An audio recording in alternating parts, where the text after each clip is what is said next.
আসসালামু আলাইকুম ওয়ারাহমাতুল্লাহি ওয়াবারাকাতুহু। আপনারা সবাই কেমন আছেন? আল্লাহর রহমতে আশা করি ভালো আছেন। আজকে আপনাদের সাথে এমন একটা বিষয় নিয়ে কথা বলতে চাই, যেটা নিয়ে আমরা কেউ তেমন ভাবি না। অথচ এটা আমাদের প্রত্যেকের জীবনের সবচেয়ে বড় সত্য। আমরা প্রতিদিন কারো না কারো মৃত্যুর খবর পাই। পাড়ার কেউ, আত্মীয়ের কেউ চলে যাচ্ছেন। আমরা জানাজায় যাই, কবরে নামিয়ে দিয়ে আসি, মাটি দিয়ে আসি।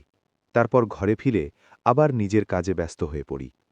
কিন্তু কখনো কি মনে হয়েছে, সেই মানুষটা নিজে কখন বুঝতে পারলেন যে তিনি আর নেই? মৃত্যুর পর তার কি অনুভূতি হয়? তিনি কি কিছু টের পান? আজকে সেই প্রশ্নের উত্তরটাই কোরআন আর সহি হাদিসের আলোয় বলার চেষ্টা করব। মৃত্যুর মুহূর্তটা কেমন, সেটা আল্লাহ নিজেই কোরআনে বলেছেন। সূরা ওয়াকিয়াতে আল্লাহ বলছেন, যখন প্রাণ কণ্ঠে এসে পৌঁছায়, তখন তোমরা শুধু তাকিয়ে থাকো। পাশে পরিবার আছে, ডাক্তার আছে, কিন্তু কেউ কিছু করতে পারছে না, কারণ সেটা আল্লাহর ফয়সালা।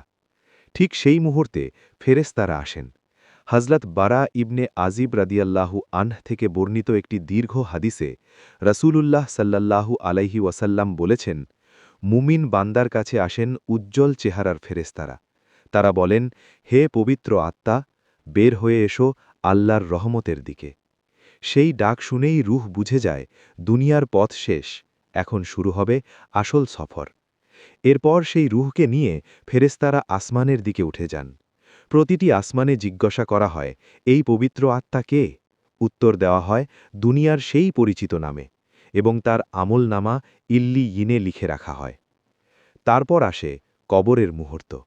রাসূলুল্লাহ সাল্লাল্লাহু আলাইহি ওয়াসাল্লাম বলেছেন, মাটি চাপা দেওয়ার পর মৃত ব্যক্তি তোমাদের পায়ের আওয়াজ শুনতে পায়, যতক্ষণ তোমরা ফিরে না যাও। বুখারী ও মুসলিম। মানুষজন একে একে চলে যাচ্ছেন, পায়ের শব্দ দূরে মিলিয়ে যাচ্ছে, আর সেই অন্ধকার কবরে সম্পূর্ণ একা। তখনই আসেন মুনকার ও নাকির আলাইহিমুসসালাম। তিনটি প্রশ্ন: তোমার রব কে? তোমার দিন কি? এই মানুষটি কে, যাকে তোমাদের কাছে পাঠানো হয়েছিল? যে দুনিয়ায় সত্যিকারের ঈমান নিয়ে চলেছেন, তিনি বলবেন, আমার রব আল্লাহ, আমার দিন ইসলাম, তিনি আল্লাহর রাসূল সাল্লাল্লাহু আলাইহি ওয়াসাল্লাম। আসমান থেকে আওয়াজ আসবে, আমার বান্দা সত্য বলেছে, তার কবর প্রশস্ত করে দাও, জান্নাতের দিকে একটি দরজা খুলে দাও। আর যে জবাব দিতে পারবেন না, তার জন্য সেই কবর হবে ভয়ঙ্কর, অন্ধকার, সংকীর্ণ। প্রিয় দর্শক, এই কথাগুলো শুনে ভয় পাওয়ার জন্য বলছি না, বলছি যাতে আমরা একটু ভাবি। আজ আমরা যারা এই ভিডিও দেখছি, একদিন আমাদের জন্যেও সেই মুহূর্ত আসবে।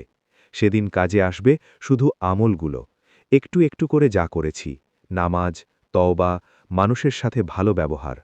তাই দেরি না করে আজ থেকেই শুরু করুন। আল্লাহর কাছে তওবা করুন, নামাজ পড়ুন, কোরআন পড়ুন। আল্লাহ সুবহানাহু ওয়া তাআলা আমাদের সবাইকে হুসনুল খাতিমা দান করুন। কবরের আযাব থেকে হেফাজত করুন, জান্নাতুল ফিরদাউস নাসিব করুন। আমিন ইয়া রাব্বাল আলামিন। ভিডিওটি উপকারী মনে হলে শেয়ার করুন। হয়তো একজন মানুষও যদি এটা দেখে সতর্ক হন, আপনার আমল নামায় সেটা লেখা হয়ে যাবে। আল্লাহ হাফেজ।